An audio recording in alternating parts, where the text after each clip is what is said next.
गौतम बुद्ध और वह घंटी जो बिना बजे सुनाई देती थी। एक गांव में एक पुरानी घंटी थी। कहते थे वह घंटी कभी बजाई नहीं जाती। फिर भी हर रोज लोग उसे सुनते थे। किसी को सुबह, किसी को रात में, किसी को बिल्कुल सोते हुए। कोई समझ नहीं पाता था कि आवाज आती कहां से है। एक दिन बुद्ध उस गांव में पहुंचे।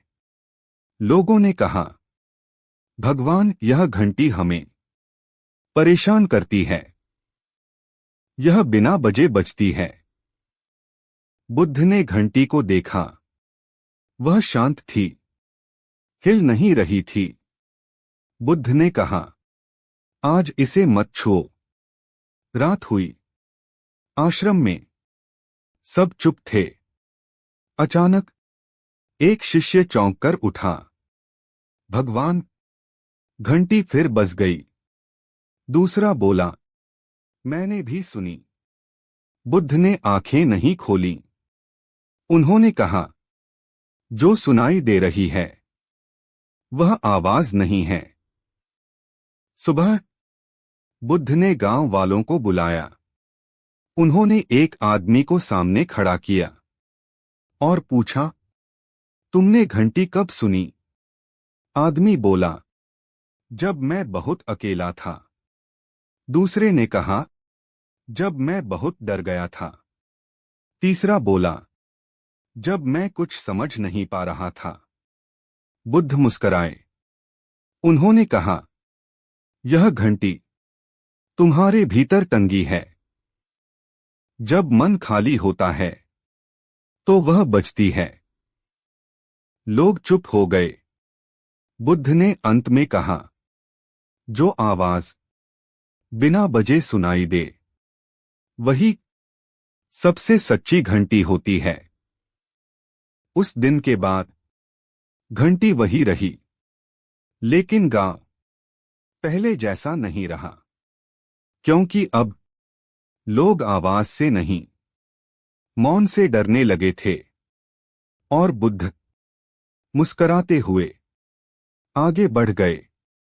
बुद्ध के जाने के बाद गांव में एक अजीब बदलाव आने लगा। लोगों ने देखा, घंटी की आवाज अब सबको नहीं सुनाई देती थी। केवल उन्हें ही सुनाई देती जो खुद से भाग रहे होते। एक रात गांव का सबसे हंसमुख आदमी नींद से चीखकर उठा।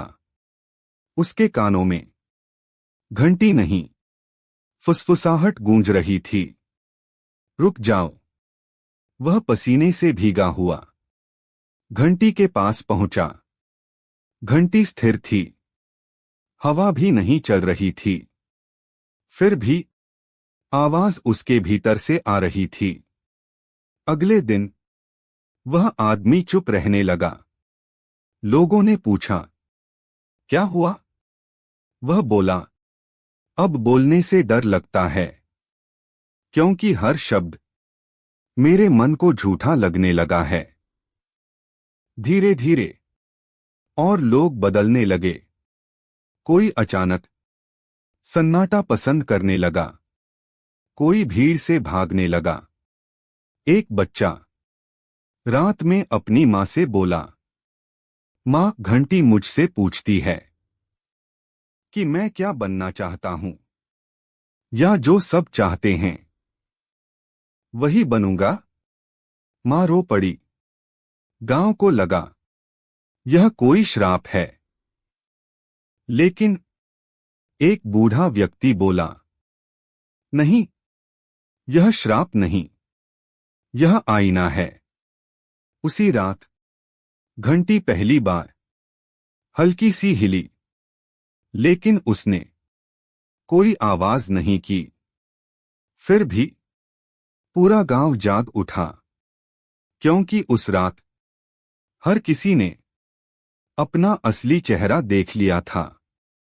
सुबह घंटी वहां नहीं थी, बस जमीन पर एक पंक्ति लिखी थी, जब भीतर की आवाज सुन ली जाए, तब बाहर की घंटियां अपने आप मौन हो जाती हैं। गांव फिर शांत हो गया, लेकिन वह शांति पहले जैसी नहीं थी। वह शांति सवालों से भरी थी। घंटी के गायब होने के बाद गांव में एक अजीब बात होने लगी।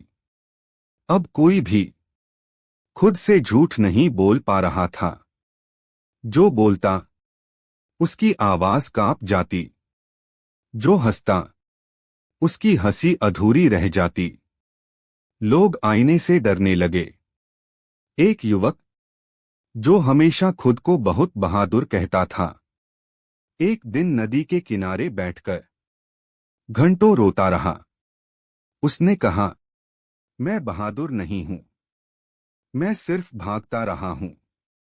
नदी शांत थी, लेकिन उसकी परछाई हिल रही थी। उसी रात एक अंधा साधु गांव में आया। उसकी आंखें नहीं थीं, फिर भी वह बिना रुके सीधे उसी जगह पहुंचा जहां घंटी थी। उसने जमीन को छुआ और मुस्कराया। लोगों ने पूछा, तुम्हें कैसे पता चला? साधु बोला, जहां सवाल जन्म लेते हैं, वहीं बुद्ध का मौन ठहरता है। उसने कहा, घंटी गई नहीं है, वह अब तुम सबके भीतर है। लोग डर गए। साधु बोला, डरना ही प्रमाण है। फिर उसने एक बात कही, जो किसी को समझ नहीं आई। जब भीतर की घंटी पूरी तरह बज जाएगी, तब या तो तुम टूट जाओगे या मुक्त हो जाओगे। अगली सुबह साधु भी नहीं था। बस एक बच्चे ने कहा, आज पहली बार मुझे अकेले रहने में अच्छा लगा। और एक औरत ने कहा, आज पहली बार मैंने किसी को खुश करने की कोशिश नहीं की। गांव वही था, लोग वही थे, लेकिन अब कोई भी पहले जैसा नहीं था। और दूर कहीं पीपल के नीचे बुद्ध की मुस्कान जैसे हवा में तैर रही थी। अगली पूर्णिमा की रात गांव में कोई सोया नहीं, क्योंकि उस रात घंटी की आवाज नहीं, बल्कि घंटी की याद सबके भीतर जाग रही थी। लोग अपने अपने घरों में थे, लेकिन कोई अकेला नहीं था। सब अपने भीतर बैठे थे। उसी रात पीपल के पेड़ के नीचे एक अजीब घटना हुई। पेड़ की जड़ से हल्की रोशनी निकलने लगी। न आग थी, न चांदनी, कुछ बीच का। गांव के लोग डरते डरते पास आए और उन्होंने देखा, जमीन पर घंटी की आकृति उभरी हुई थी, लेकिन वह धातु की नहीं थी, वह खालीपन की बनी थी। कोई बोला, यह क्या है? तभी वही अंधा साधु फिर प्रकट हुआ। उसने कहा, यह घंटी नहीं है, यह वह जगह है जहां तुम अपने आप से मिलते हो। एक औरत बोली, तो हम क्या करें? साधु ने कहा, कुछ मत करो, बस एक पल अपने भीतर सुनो। सब चुप हो गए और उसी क्षण किसी ने आवाज नहीं सुनी, लेकिन सबने कुछ टूटता हुआ महसूस किया। कोई अहंकार, कोई डर, कोई पुरानी पहचान। एक बच्चा अचानक हंस पड़ा। बोला, यह तो हल्का है। साधु मुस्कराया। हाँ, उसने कहा, जब घंटी बाहर बजती थी तुम परेशान होते थे, अब वह भीतर बज रही है, इसलिए तुम हल्के हो रहे हो। धीरे धीरे रोशनी मंद पड़ी। घंटी की आकृति मिट गई। पीपल फिर साधारण पेड़ बन गया। लेकिन गांव अब साधारण नहीं था, क्योंकि अब लोगों को पता था, जब भी वे खुद से भागेंगे, एक मौन घंटी फिर से बज उठेगी। और कहीं बहुत दूर नहीं, हवा में बुद्ध की वही शांति अब भी मौजूद थी। सालों बाद वही गांव, लेकिन अब लोग उसे गांव नहीं कहते थे, वे उसे कहते थे ठहराव। क्योंकि जो भी वहां आता, भागना भूल जाता। उसी जगह एक यात्री पहुंचा। उसकी आंखों में प्रश्न थे, लेकिन चेहरा शांत था। उसने एक वृद्ध से पूछा, यहां ऐसा क्या है जो लोगों को रोक लेता है? वृद्ध ने कोई उत्तर नहीं दिया, बस जमीन की ओर इशारा किया। यात्री बैठ गया। काफी देर तक कुछ नहीं हुआ। फिर अचानक यात्री ने कहा, घंटी। वृद्ध मुस्कराया। हाँ, उसने कहा, अब तुम सुनने लगे हो। यात्री घबरा गया, पर कोई आवाज नहीं है। वृद्ध बोला, सच्ची आवाज कानों से नहीं, पहचान से टकराती है। उसी क्षण यात्री को लगा जैसे कोई भीतर से धीरे से पूछ रहा हो, तू जो है, क्या वही है जो तू मानता रहा? यात्री कांप गया। उसने आंखें बंद कीं। उसे अपने सारे नाम, सारे रिश्ते, सारे डर एक एक कर गिरते हुए दिखाई दिए। और अंत में कुछ भी नहीं बचा। न यात्री, न खोज, न उत्तर, बस एक गहरा मौन। जब उसने आंखें खोलीं, तो वृद्ध वहां नहीं था, गांव भी नहीं था, सिर्फ वही पीपल का पेड़। और नीचे बैठा कोई और व्यक्ति जो मुस्करा रहा था। वह व्यक्ति बोला, अब तुम पूछने नहीं आए हो, अब तुम याद करने आए हो। यात्री समझ गया, यह वही जगह थी जहां बुद्ध कभी बैठे थे। पर बुद्ध नहीं बचे थे, बस जागरण बचा था। यात्री उठा, चल दिया। अब जहां भी जाता, लोग उससे पूछते, आप कौन हैं? वह हल्के से हंसता और कहता, मैं वही हूं जो अब नहीं ढूंढता।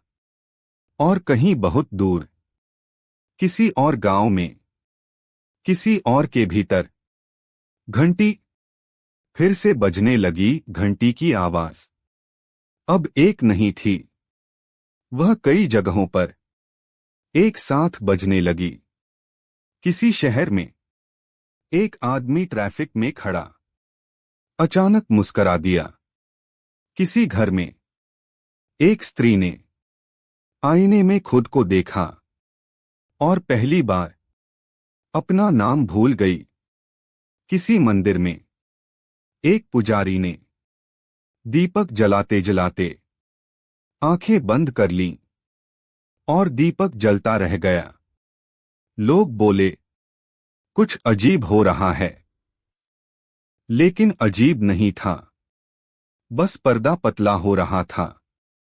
उधर वही यात्री अब कहीं ठहरता नहीं था। जहां बैठता, लोग अपने आप चुप हो जाते। कोई पूछता, आप बुद्ध हैं? वह सिर हिलाकर कहता, नहीं, मैं तो वह हूं जो बुद्ध के बाद बचा। लोग समझ नहीं पाते, लेकिन उनके भीतर कुछ टूट जाता, कुछ हल्का, कुछ झूठा। एक दिन एक बच्चा उसके पास आया। बच्चे ने पूछा, आप इतने शांत क्यों हैं? यात्री ने पूछा, तुम इतने शांत क्यों नहीं हो? बच्चा हंसा और बोला, क्योंकि मैं खेल रहा हूं। यात्री की आंखें भर आईं। वह फुसफुसाया, यही तो बुद्ध थे। उस रात यात्री ने आकाश की ओर देखा। चांद पूरा नहीं था, लेकिन चमक पूरा था। उसे लगा जैसे किसी ने कहा, अब तुम कहानी नहीं हो, अब तुम दरवाजा हो। अगली सुबह यात्री नहीं मिला।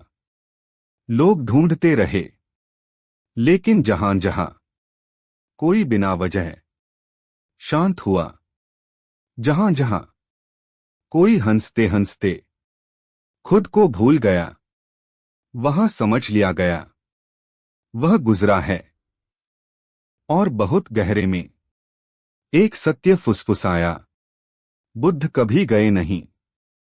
वे हर बार किसी के छूट जाने में प्रकट होते हैं। घंटी अब भी बज रही है, लेकिन सुनने के लिए तुम्हें रुकना होगा। उस दिन घंटी नहीं बजी, फिर भी हर किसी ने कुछ सुना। किसी ने अपनी ही सांस, किसी ने दिल की धड़कन, किसी ने वह आवाज जो बचपन में रात को आती थी जब सब सो जाते थे। एक बूढ़ा आदमी जो वर्षों से किसी से बात नहीं करता था, अचानक एक पक्षी से बोला, तू मुझसे डरता क्यों नहीं? पक्षी उड़ा नहीं।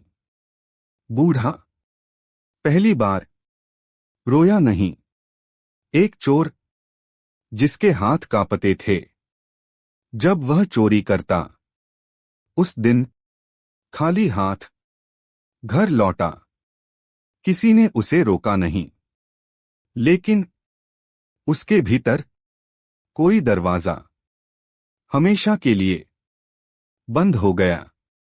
किसी ने पूछा, यह सब कौन कर रहा है? उत्तर कहीं लिखा नहीं था। उत्तर उन जगहों पर था जहां लोग कुछ करने से रुक गए, और उसी मौन में एक स्मृति जागी। बुद्ध ने कभी किसी को बदला नहीं। उन्होंने सिर्फ लोगों को अपने आप से टकरा दिया। एक क्षण ऐसा आया जब संसार कुछ पल के लिए जैसा है वैसा ही पूरा लगने लगा। न कमी, न इच्छा, न प्रश्न।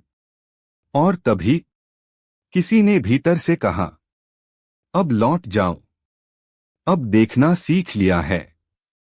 कहानी अब भी चल रही है, लेकिन अब पन्नों पर नहीं। अब तुम्हारे रुकने में, तुम्हारी चुप्पी में, तुम्हारे इस एक पल में। एक सुबह सब कुछ वैसा ही था जैसा हमेशा रहता है। लोग उठे, काम पर गए, बाजार खुले, लेकिन कुछ लोग अचानक थक गए। बिना काम किए वे बैठ गए, सिर्फ बैठे। एक औरत जो हर बात पर शिकायत करती थी, आज चुप थी। लोगों ने पूछा, आज कुछ कहोगी नहीं? वह बोली, आज भीतर कुछ सुन रही हूं। कोई समझ नहीं पाया। एक विद्वान जो रोज शास्त्र पढ़ता था, उस दिन पन्ना पलटना भूल गया। वह पंक्ति वहीं रुक गई, और उसी रुकने में उसे वह अर्थ मिला जो वर्षों से शब्दों में नहीं मिला था। कहीं कोई बुद्ध नहीं थे, कहीं कोई यात्री नहीं था। फिर भी हर जगह कुछ नर्म था, जैसे दुनिया अपने बोझ से थोड़ी देर नीचे रख दी गई हो। और तब एक आखिरी सत्य बिना आवाज के आया। जो खोज रहा था वही बाधा था, जो रुका वही मुक्त हुआ। अब कहानी यहां समाप्त नहीं होती। यह तुम्हारे अगले मौन में शुरू होगी, जब तुम कुछ साबित करने के बजाय सिर्फ मौजूद रहोगे।